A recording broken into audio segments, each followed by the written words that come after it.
தற்போதைய சூழ்நிலையில் தேர்தல் முடிந்துவிட்டது. உள்ளூராட்சி சபை தேர்தல் முடிந்துவிட்டது.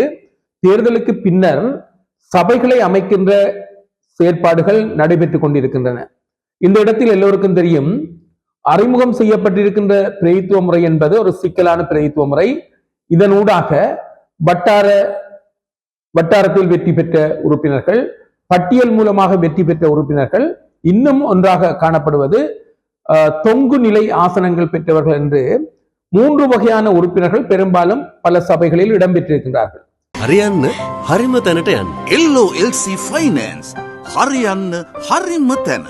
இந்த நிலையில் ஆளுங்கட்சியாக இருந்தால் என்ன அல்லது எதிர்கட்சிகளாக இருந்தால் என்ன, எல்லா கட்சிகளுக்கும் சபைகளை அமைக்கின்ற விடயத்தில் சிரமங்கள், சிக்கல்கள் காணப்படுகின்றன. எனவே மட்டக்களப்பை பொறுத்தமட்டில் தமிழரசு கட்சியை பொறுத்த அளவில் கணிசமான ஆசனங்களை கைப்பற்றி இருக்கின்றது. கணிசமான ஆசனங்களை கைப்பற்றி இருந்த போதிலும் அதில் 3 வகையான நிலைமை காணப்படுகின்றது. ஒன்று, தனித்து நின்று ஆட்சியாக அமைக்கக்கூடிய கணிசமான பெரும்பான்மையை பெற்றிருக்கின்ற சூழ்நிலை காணப்படுகின்றது. ஓரிரு ஆசனங்களை ஓரிரு அல்லது 3 ஆசனங்களை பெற்றுக்கொண்டு ஆட்சி அமைக்கின்ற நிலைமைகள் காணப்படுகின்றது. இன்னும் சில விடயங்கள் சற்று சவாலாக சபைகளை அமைக்கின்ற விடயங்களும் காணப்படுகின்றது. இந்த இடத்தில் நான் சொல்லக்கூடிய ஒரு விடயம் என்னவென்றால், எமது கட்சியில் சில உறுப்பினர்கள் வேட்பாளர்களாக போட்டியிட வேண்டும் என்ற விருப்பத்தோடு நீங்கள் உங்களுடைய விண்ணப்பங்களை தந்திருக்கலாம்.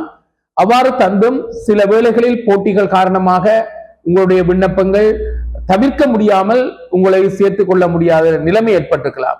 அப்படியானவர்கள் உங்களுடைய பலத்தை காட்டுவதற்காக நீங்கள் போட்டியிட்டு தமிழ் தேசிய உணர்வோடு வென்று இருக்கலாம்.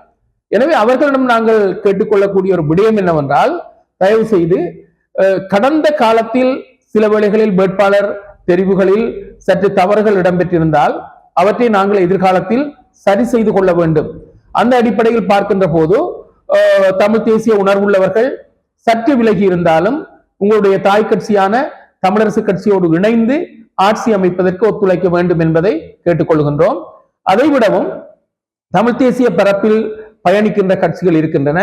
அந்த கட்சிகள் ஏறத்தாழ ஒத்த கொள்கையோடு பயணிக்கின்ற கட்சிகளாக இருக்கின்றன.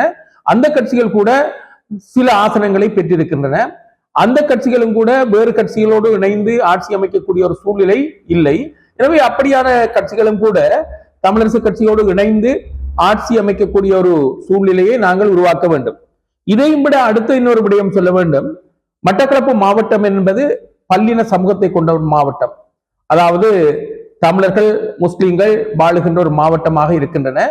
கடந்த காலத்திலும் கூட தமிழ் மக்கள் விடுதலை புலிகள் கட்சியினர் தமது சபை ஒன்றினை அமைப்பதற்காக முஸ்லிம் காங்கிரஸ் கட்சியோடு இணைந்து அவர்கள் ஆட்சி அமைத்திருக்கின்றார்கள் என்பதை எங்களுடைய முன்னாள் அமைச்சரும் இந்நாள் பாராளுமன்ற உறுப்பினருமான ஹிஸ்புல்லா அவர்கள் அந்த கருத்தினை வெளிப்படுத்தியிருந்தார். உண்மையும் கூட அதுதான்.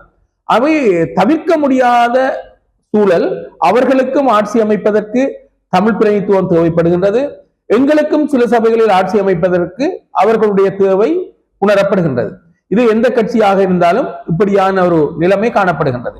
அதாவது பரஸ்பரம் ஒரு சபையில் தமிழ் பிரதித்துவம் அதிகமாக இருக்கின்ற போது அந்த தமிழ் பிரதித்துவத்தோடு இணைந்து ஆட்சி அமைப்பதற்கு சில முஸ்லிம் சகோதரர்கள் தயாராக இருக்கின்றார்கள்.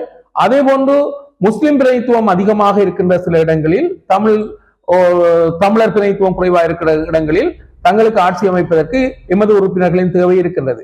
எனவே அந்த அடிப்படையில் பார்க்கின்ற போது இதில் நாங்கள் எந்த ஒரு நிலையிலும் அடம்பிடித்துக் கொண்டு நிற்க முடியாத நிலைமை இது காணப்படுகின்றது. கடந்த காலத்தில் கூட அதனை அழகாக எங்களுடைய பாராளுமன்ற உறுப்பினர் ஹிஸ்புல்லா அவர்கள் குறிப்பிட்டிருந்தார். கடந்த காலத்தில் சபை அமைக்கின்ற விடயத்தில் டிஎம்பிபி கட்சியினர் தங்களோடு பேரம் பேசி வாகரை பிரதேச சபையை கைப்பற்றின மாவட்டம். அதாவது தமிழர்கள், முஸ்லிம்கள் வாழுகின்ற ஒரு மாவட்டமாக இருக்கின்றன. கடந்த காலத்திலும் கூட தமிழ் மக்கள் விடுதலை புலிகள் கட்சியினர் தமது சபை ஒன்றினை அமைப்பதற்காக முஸ்லிம் காங்கிரஸ் கட்சியோடு இணைந்து அவர்கள் ஆட்சி அமைத்திருக்கின்றார்கள் என்பதை எங்களுடைய முன்னாள் அமைச்சரும் இந்நாள் பாராளுமன்ற உறுப்பினருமான ஹிஸ்புல்லா அவர்கள் அந்த கருத்தினை வெளிப்படுத்தியிருந்தார். உண்மையும் கூட அதுதான்.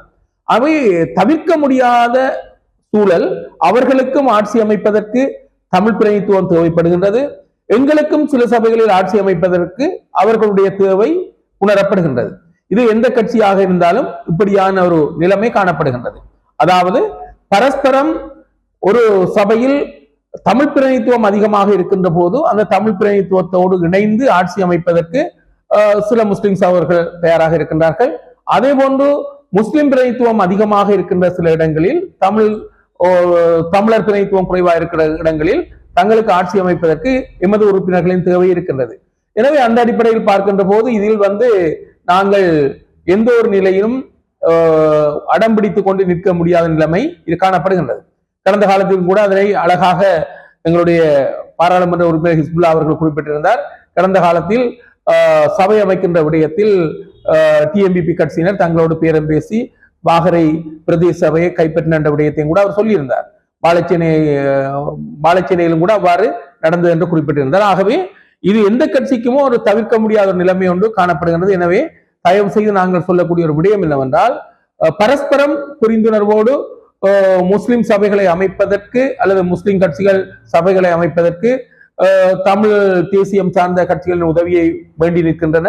அதே போன்று தமிழ் தேசிய கட்சிகள் ஆட்சி அமைப்பதற்கு முஸ்லிம் உறுப்பினர்கள் ஒரு சிலரின் ஆதரவை வேண்டி நிற்கின்றபடியால் இவற்றையெல்லாம் விமர்சித்து பெரிதாக்க வேண்டிய ஒரு நிலைமை இல்லை.